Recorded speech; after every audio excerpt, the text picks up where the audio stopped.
Баршаңызға қайырлы күн. Менің арнама қош келдіңіздер. Біз бүгін мұз дәуіріне қайта аттанып, сол кезеңде өмір сүрген алып қорқынышты жыртқыштармен таныс боламыз.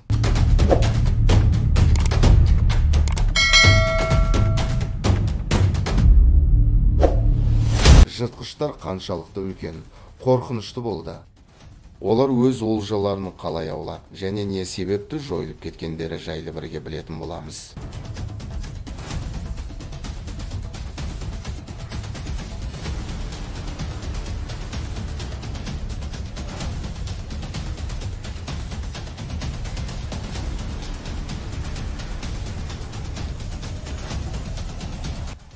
Бұл жыртқыш жилдер сияқты мұз дәуірінің символына айналған, өзімізге таныс қанжар тісті жолбарыс, мысық тұқымдастарының жойылып кеткен түрі.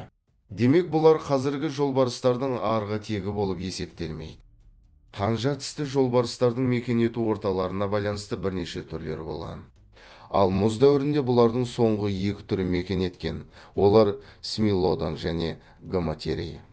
Смилодондар қазіргі оңтүстік және солтүстік Америкада осыдан 2 миллион жыл бұрын пайда болып, шамамен 10 мың жыл бұрын жойылып кеткен.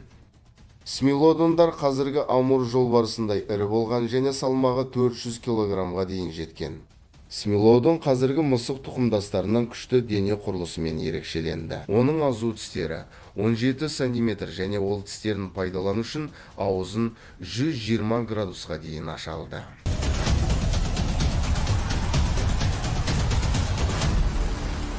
Алдыңғы аяқтары ұзын және қысқа күшті артқы аяқтары болды. Мойын бұлшықеттері де жақсы дамыған. Бұл жыртқыштың өзінен үлкен жануарларды аулауға бейімделгенін көрсетеді. Смилодондардың қысқа құйрығы оларға жүгіру кезінде тепе-теңдік сақтауына мүмкіндік бермеді. Сондықтан бұл жыртқыштар үлкен баяу қозғалатын аңдарды аулаған.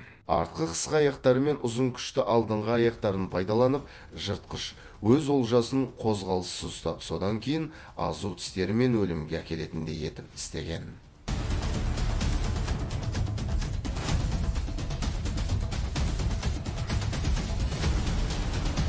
Ал гомотерийлер жайлы айтатын болсақ, олар Еуразия, Африка және қазіргі оңтүстік және солтүстік Америкада мекен еткен қанжар тісті жолбарыс. Олар смилодондардан әлдеқайда кіші болған, салмағы шамамен 190 килограммға жеткен. Алдыңғы азу тістері де кішірек болған. Гомотерийлердің дене бітімі қазіргі гиеналарға ұқсас келген. Бұл қос жыртқыштың жойылу себебі бірте-бірте өздерінің әдеттегі тағамы ірі сүтқоректілерді жоғалтты. Үңгір арыстаны осыдан шамамен 10 мың жыл бұрын жойылып кеткен. Еуразияда мекен еткен арыстандардың ең ірі түрінің бірі. Ол қазіргі туыстары африкалық арыстандардан 2 есеге үлкен. Дене ұзындығы 2,5 метрден асты. Ересек еркектері 300 килограммға дейін жетті. Болжам бойынша, үңгір арыстаны қазіргі арыстандармен бір түсті болды. Оның қазіргі арыстандар сияқты әсерлі жалының болған болмағаны белгісіз.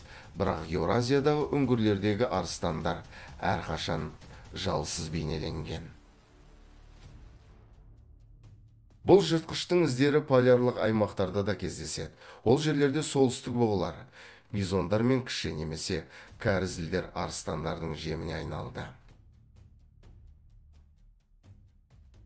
Бірақ бұл арыстандардың қалай жойылып кеткені белгісіз. Оның басты себебі азық-түлік тапшылығы деген пікір бар.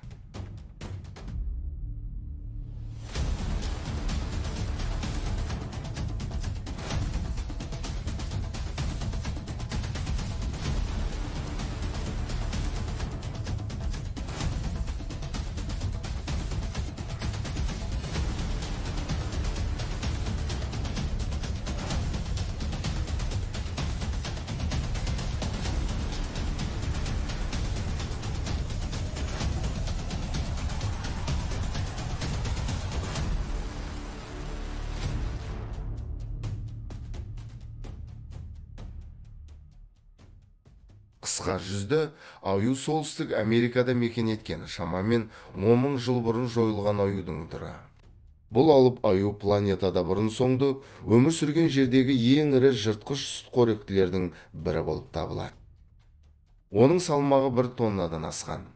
4 аяқпен тұрған күйде биіктігі 1,5 метрден асса, 2 аяқпен оның бойы 4,5 метрге жеткен.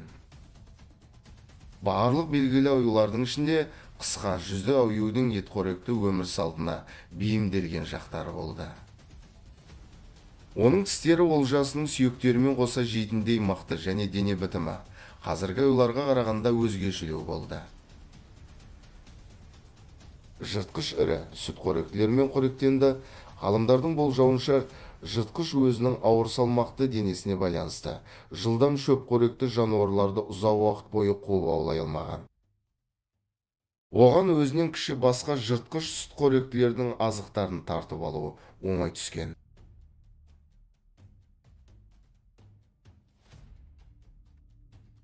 Ол тіпті өлексеменде қоректенген деген пікірлер бар. Қысқа жүзді аюларда мұз дәуірінің соңына қарай басқа жыртқыштар сияқты жойылып кетті. Оған басты себеп оларға жем болған үлкен шөпқоректі жануарлардың жойылуы.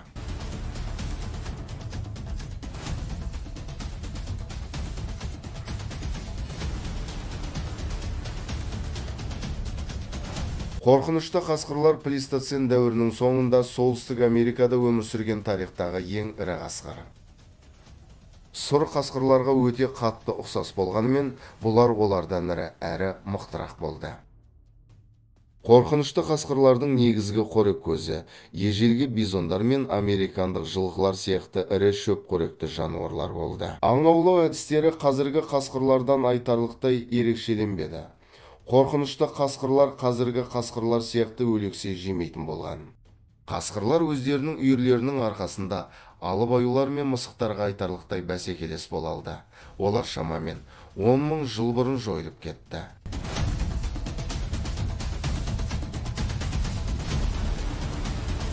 Поророкос сүтқоректі жыртқыштарға лайықты түрде бәсекелес бола алған.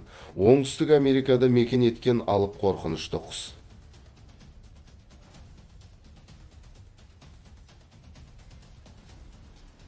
Поророкостар етпен өлексені жейтін жыртқыш құс болды. Бұл түрдің өкілдері 2,5, тіпті 3 метр биіктікке жетіп, салмағы шамамен 150-300 килограммға дейін жетті. Ұзындығы 1,8 метр болған күшті аяқтары жақсы жүгіру қасиеттерін қамтамасыз етті, ал қанаттары атрофияланған болды. Ал поророкостың бас сүйегі 65 сантиметрге жетті. Көлемі жағынан жылқының басынан кем емес. Ол жыртқыштың қажетті атрибуттарына ие болды. Өте күшті тырнақтар және күшті үлкен тұмсық, жоғары жылдамдық. Поророкостардың аңшылықта ең басты қаруы үлкен тұмсығы. Жылдамдығын пайдаланып, өзінің азығының соңынан қуып, тұмсығымен балтамен шапқандай соққы жасайтын болған. Ғалымдардың зерттеуі бойынша құстың тұмсығы үлкендігіне қарамастан өте сынғыш болған. Демек, бұл поророкостардың күресіп қарсылық жасап жатқан, олжаға қарсы тұра алмайтынын білдіреді.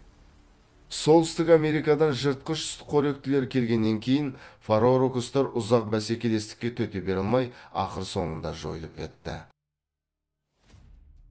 Видео қызықты әрі пайдалы болса, менің арнама жазылып, лайк басып пікір қалдыр. Қазақ тілді контентке қолдау көрсетейік.